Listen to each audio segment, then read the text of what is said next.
Here's Ethan Weather Network Winter Weather Outlook with student meteorologist Ethan Hughes. Good evening, everyone. My name is student meteorologist Ethan Hughes, and today we're going to be taking a look at the winter weather outlook for 2025-2026 here in the Northeast.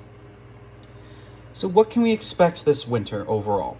We will see an ENSO neutral effect, which is basically we're going to see about average sea surface temperatures in the Eastern Pacific turn to below average, while the North Pacific temperatures remain above average.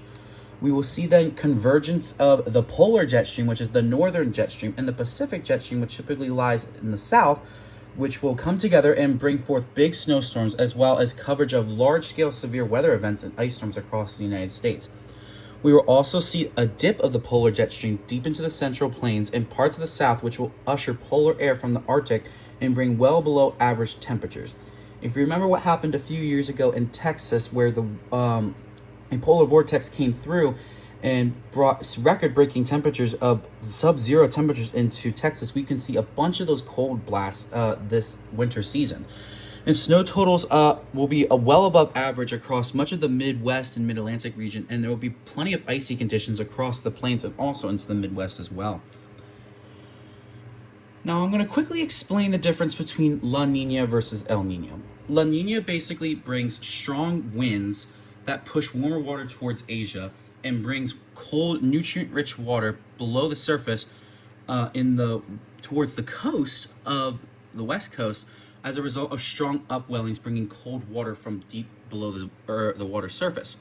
The cold waters then push the Pacific jet stream up, which is the warmer jet stream, to interact with the polar jet stream, resulting in major storms to form, basically creating strong snowstorms with a southern and southwestern front of ice and then rain and severe weather on the south side, typically of a normal snowstorm.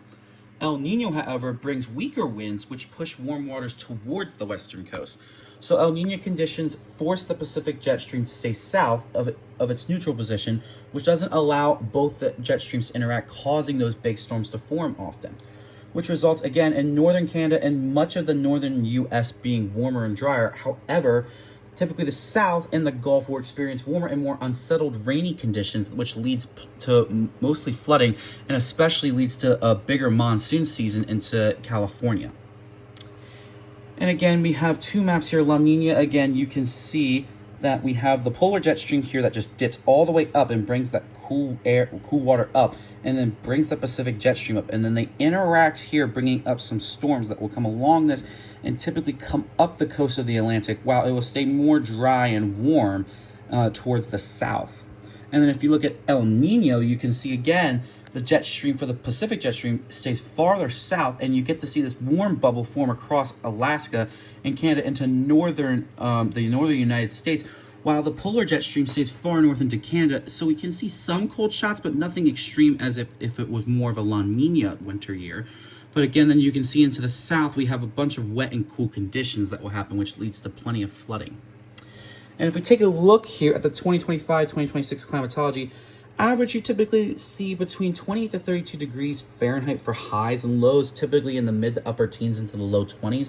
And average snowfall for our local area here in PA is anywhere between usually a foot to 2 feet. It definitely varies per year. We have definitely seen more of a snow drought in the past 5 years. But looking to the future here in the 2025-2026 climatology, we're expecting highs to be much lower than the normal averages of probably the upper teens into the lower 20s, with lows being in the single digits and not even breaking the teens.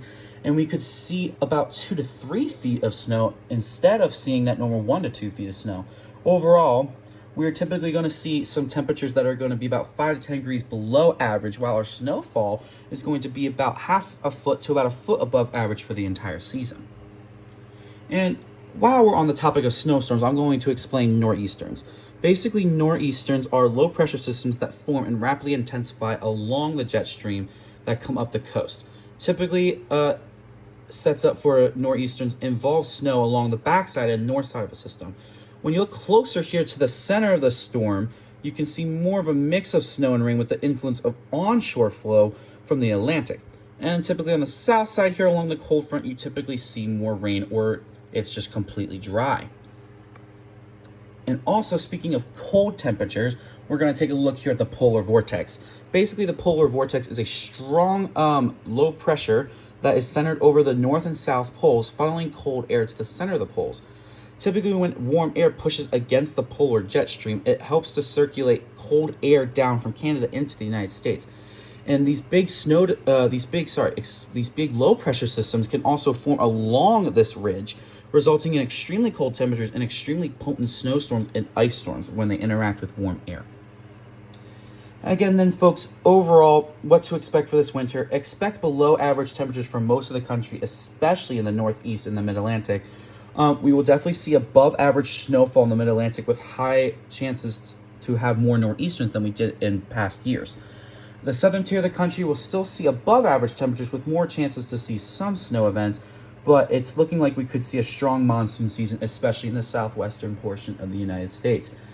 And again, expect many polar vortex disturbances and dips that will affect our storm patterns and our temperatures throughout the entirety of our winter. And if you haven't already and you're still watching, please feel free to follow my page for the most up-to-date weather information. We typically post every night an evening forecast that will go over the country's weather, the tropics, taking a look at the 7-day for our local area here in Millersville, and then taking a look at the Northeast as a whole. I really hope you enjoyed this weather video and this winter weather outlook, and I hope that you stay tuned for tomorrow evening's weather video. Thank you very much. Bye-bye.